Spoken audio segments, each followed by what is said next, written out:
Hello friends, I am HK. You are watching exposure HK YouTube channel. আগামী 2 থেকে 4 দিন প্রায় প্রত্যেকটা জেলাতেই প্রচণ্ড বেগে বৃষ্টিপাত হতে পারে, তার সঙ্গে কালবৈশাখী ঝড় বইতে পারে, এমনটাই লেটেস্ট আপডেট চলে এলো আলিপুর আবহাওয়া দপ্তরের তরফ থেকে। তো কোন কোন জেলায় বৃষ্টিপাত হবে, তার সঙ্গে কোন কোন জেলায় কালবৈশাখী ঝড়ের সম্ভাবনা রয়েছে, আলিপুর আবহাওয়া দপ্তরের তরফ থেকে যে লেটেস্ট আপডেট চলে এসেছে আবহাওয়া নিয়ে, তো সেই লেটেস্ট আপডেট কিন্তু দেখে নেবো আজকের এই ভিডিওতে। তার আগে বন্ধুরা, আপনি কোন জেলা থেকে ভিডিওটি দেখছেন অবশ্যই কমেন্ট সেকশনে কমেন্ট করে জানাবেন। তার আগে বলি বন্ধুরা, আপনারা যারা আমাদের চ্যানেলের সঙ্গে যুক্ত আছেন তারা জানেনই এই চ্যানেলের প্রত্যেকটা ভিডিও আপনাদের দরকারি। তাই এখনও যদি কেউ সাবস্ক্রাইব করে না থাকেন তবে অবশ্যই চ্যানেলটাকে সাবস্ক্রাইব করে পাশে থাকুন আপনার সমস্ত দরকারি ভিডিও পেতে। সাথে বেল আইকনটিতে প্রেস করে অল সিলেক্ট করে রাখুন লেটেস্ট আপডেট সবার আগে পাওয়ার জন্য। তো বন্ধুরা, আগামী 2 থেকে 4 দিন প্রত্যেকটা ডেটে এক এক করে আমরা বৃষ্টিপাতের পূর্বাভাস জানবো, কোন ডেটে কি সম্ভাবনা রয়েছে। তার আগে আমরা এই আপডেটটা দেখে নেব। দেখুন কি বলা আছে, যে আসছে কালবৈশাখী, বজ্রবিদ্যুৎ সহ বৃষ্টি এবং ঝড়ের সম্ভাবনা কোন কোন রাজ্যে কোন কোন জেলায় আমরা প্রথমে জানবো। তো দেখুন যেটা বলা হচ্ছে, যে তাপপ্রবাহের জেরে নাজেহাল দেশবাসী, বেলা বাড়তেই চড়ছে তাপমাত্রার পারদ, হিট ওয়েভের জেরে অতিষ্ঠ বঙ্গবাসী, সকলেই বৃষ্টির অপেক্ষায়। কবে হবে বৃষ্টি, বড় আপডেট জানালো মৌসুম ভবন। ভারতীয় আবহাওয়া বিভাগের নতুন রিপোর্ট অনুযায়ী আগামী 2 দিন পূর্ব ও উপদ্বীপের ভারতে একটি তাপপ্রবাহ বিরাজ করতে পারে, তবে তাপপ্রবাহের মাঝেই বৃষ্টির সম্ভাবনাও রয়েছে। আজ আইএমডির নতুন রিপোর্ট অনুযায়ী উত্তর পূর্ব অঞ্চলেও 9 এপ্রিল পর্যন্ত তীব্র বজ্রবিদ্যুৎ সহ বৃষ্টি এবং ঝড় হওয়ার সম্ভাবনা রয়েছে। মধ্য, উত্তর এবং দক্ষিণ ভারতের বেশ কিছু অঞ্চলে তাপপ্রবাহের সম্ভাবনা রয়েছে। অন্যদিকে পশ্চিমী ঝঞ্ঝাও তৈরি হয়েছে, দেখতে পাচ্ছেন যে পশ্চিমী ঝঞ্ঝা কিন্তু তৈরি হচ্ছে।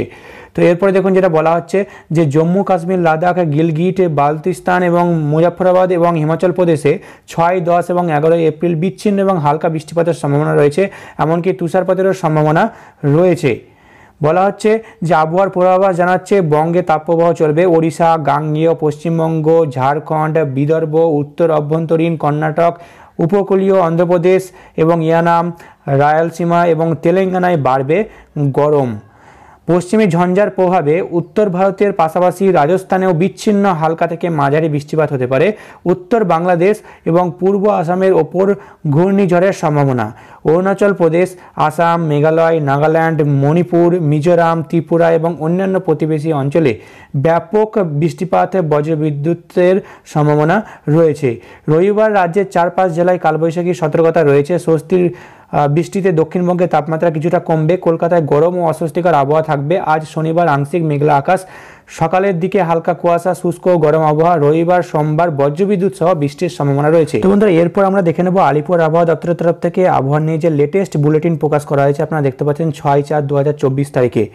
তো 7 তারিখের যে বৃষ্টির পূর্বাভাস জানানো হচ্ছে, বলা হচ্ছে যে 7 তারিখে প্রায় প্রত্যেকটি জেলাতেই কিন্তু মাঝারি থেকে ভারী বৃষ্টিপাত হওয়ার সম্ভাবনা রয়েছে। আরও ডিটেলসে যদি আপনারা দেখতে চান 7 তারিখের যে আবহাওয়া, দেখতে পাচ্ছেন যে কয়েকটি জেলা দক্ষিণবঙ্গে, যেমন বীরভূম, পশ্চিম বর্ধমান, পূর্ব বর্ধমান, বাঁকুড়া, তার সঙ্গে পুরুলিয়া, তার সঙ্গে পশ্চিম মেদিনীপুর, পূর্ব মেদিনীপুর, এই সমস্ত জেলাগুলিতে কিন্তু বজ্রবিদ্যুৎ সহ বৃষ্টিপাত তো হবেই।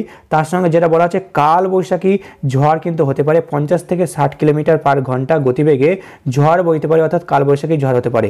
এবং বাকি সমস্ত জেলাতেই কিন্তু বজ্রবিদ্যুৎ সহ বৃষ্টিপাত হবে। তার সঙ্গে যেটা বলা হচ্ছে, বাকি সব জেলাতেই কিন্তু 30 থেকে 40 কিলোমিটার বেগে বলা হচ্ছে যে ঝড় বইতে পারে এই 7 তারিখে। তো এরপরে আমরা 8 তারিখের আবহাওয়া দেখে নেব। দেখতে পাচ্ছেন 8 তারিখের যে পূর্বাভাস জানানো হয়েছে, যে প্রায় প্রত্যেকটি জেলাতে কিন্তু হালকা থেকে মাঝারি বৃষ্টিপাত হওয়ার সম্ভাবনা রয়েছে। শুধু তাই নয়, যেটা বলা হচ্ছে যে দক্ষিণবঙ্গের বেশ কিছু জেলা, যেমন পুরুলিয়া, বাঁকুড়া, পশ্চিম মেদিনীপুর, পূর্ব মেদিনীপুর, তার সঙ্গে হুগলি, নদিয়া, উত্তর 24 পরগনা, দক্ষিণ 24 পরগনা, হাওড়া, এই সমস্ত জেলাগুলিতে কিন্তু বজ্রবিদ্যুৎ সহ বৃষ্টিপাত তো হতেই পারে। তার সঙ্গে বলা হচ্ছে ঘন্টায় 40 থেকে 50 কিলোমিটার বেগে ঝড় বইতে পারে। এবং বাকি অন্যান্য সমস্ত জেলাতেই কিন্তু বজ্রবিদ্যুৎ সহ বৃষ্টিপাত তো হতেই পারে।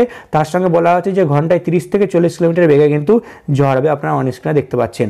তো এরপরে আমরা 9 তারিখের যে আবহাওয়া সেটা দেখে নেব। দেখতে পাচ্ছেন 9 তারিখে বলা হচ্ছে যে মুর্শিদাবাদ, বীরভূম, পশ্চিম বর্ধমান, পূর্ব বর্ধমান, নদিয়া, হুগলি, হাওড়া, বাঁকুড়া ও পুরুলিয়া বাদ দিয়ে বাকি অন্যান্য জেলাগুলিতে কিন্তু হালকা থেকে মাঝারি বৃষ্টিপাত হলেও হতে পারে। তবে যেটা বলা আছে যে উত্তরবঙ্গের প্রায় সমস্ত জেলাতেই কিন্তু বজ্রবিদ্যুৎ সহ বৃষ্টিপাত হতে পারে। তার সঙ্গে ঘন্টায় 30 থেকে 40 ও ঘন্টায় 40 থেকে 50 কিলোমিটার বেগে কিন্তু ঝড় বইতে পারে। তো এরপরে আমরা 10 তারিখের যে আবহাওয়ার আপডেট সেটা আমরা দেখে নেব। দেখতে পাচ্ছেন যে 10 তারিখেও কিন্তু নদিয়া, হুগলি, উত্তর 24 পরগনা, দক্ষিণ 24 পরগনা, কলকাতা, হাওড়া, এই কয়েকটি জেলা বাদ দিয়ে বাকি বাকি জেলাতে কিন্তু হালকা থেকে মাঝারি বৃষ্টিপাত হলেও হতে পারে।